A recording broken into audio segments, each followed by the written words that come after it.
নমস্কার বন্ধুরা, আজকে আমি একদম হুবহু দোকানের মতো আপনাদের সন্দেশ বানিয়ে দেখাবো। আশা করি এই সন্দেশটা বানানো দেখার পর আপনাদের ভালো লাগবে। তো সন্দেশ বানাবার জন্য সবার আগে কড়াইতে দিয়ে দিচ্ছি 1 চামচ ঘি।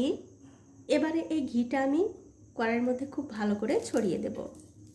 ঘি কিন্তু খুব ভালো করে ছড়ানো হয়ে গেছে। এখন এই কড়াইয়ের মধ্যে দিয়ে দিচ্ছি আমুল তাজার 1 প্যাকেট দুধ। এখানে 1 কেজি দুধ আছে। এখন আমি গ্যাসের ফ্লেমটা বাড়িয়ে দিয়ে এই দুধটা খুব ভালো করে জাল দিয়ে একটুখানি শুকিয়ে নেব। তো এই দেখুন গ্যাসের ফ্লেমটা বাড়িয়ে দিয়ে এই দুধটা কিন্তু আমি খুব ভালো করে জাল দিয়ে দেখতেই পাচ্ছেন অনেকটা ঘন করে নিয়েছি। এখন আমি এর মধ্যে দিয়ে দিচ্ছি 2টো সাদা এলাচ আর দিয়ে দেব 1 চামচ গুঁড়ো দুধ। এবারে গ্যাসের ফ্লেমটা একদম লোতে রেখে এই গুঁড়ো দুধটা দুধের সঙ্গে খুব ভালো করে মিশিয়ে নিতে হবে। মিশিয়ে নেবার পর এই দুধটা আমি আরও একটু জাল দিয়ে আরও একটু ঘন করে নেব। তো এই দেখুন দুধ কিন্তু আমি আরও কিছুক্ষণ জাল দিয়ে খুব সুন্দর করে একটা ক্ষীর বানিয়ে নিয়েছি। এখন এর মধ্যে মিষ্টির জন্য দিয়ে দিচ্ছি 2 চামচ চিনি আর দিয়ে দেব 1 চামচ টক দই। এই টক দইটা দেওয়ার ফলে কি হয় বন্ধুরা, এই দুধটা কেটে একটুখানি হালকা ছানায় পরিণত হবে, তখন কিন্তু এই সন্দেশটা খেতে ভালো লাগবে। এবারে চিনি আর এই টক দই দিয়ে আবারও এই দুধটা খুব ভালো করে রান্না করে নিতে হবে। আর এদিকে যে পাত্রে আমি সন্দেশটা বানাবো সেই পাত্রের মধ্যে দিয়ে দিচ্ছি একটুখানি ঘি।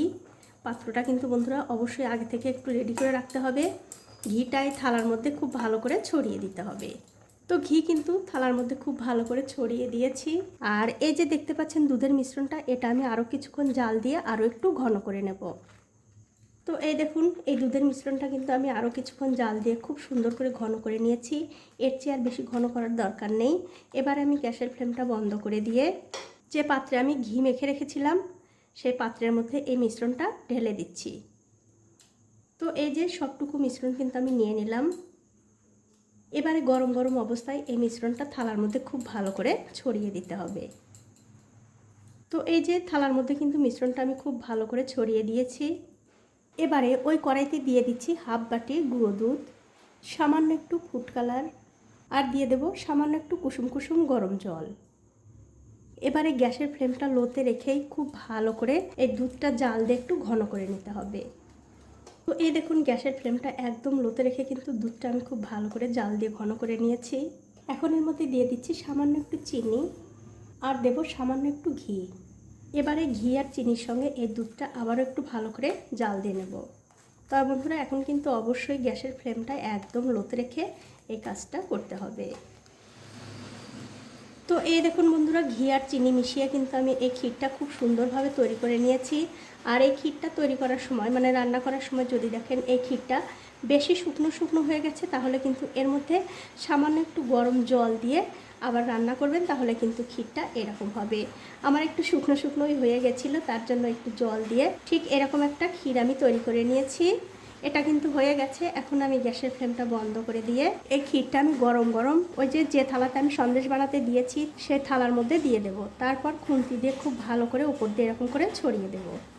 খুবই হালকা হাতে থালার চারিদিকে সমান করে ছড়িয়ে দিতে হবে। আর আপনারা দেখবেন মিষ্টির দোকানে কিন্তু এরকম সন্দেশ পাওয়া যায়, খেতে কিন্তু দারুণ লাগে। আপনারা যদি এইভাবে ঘরেই তৈরি করে নেন তাহলে কিন্তু কিনে খাওয়ার আর কোনোই দরকার হবে না। তো এই দেখুন ক্ষীরটা কিন্তু আমি সন্দেশের উপরে খুব ভালো করে সমান করে দিয়েছি। এবারে এই থালাটা ধরে আমি নর্মাল ফ্রিজে রেখে দেব 1 ঘন্টার জন্য।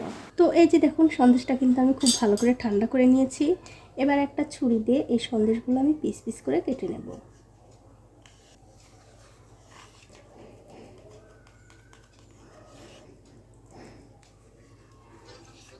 এখন আমি আপনাদের এক পিস সন্দেশ তুলেও দেখাচ্ছি কতটা সুন্দর হয়েছে। এই দেখুন কতটা সুন্দর সন্দেশগুলো হয়েছে।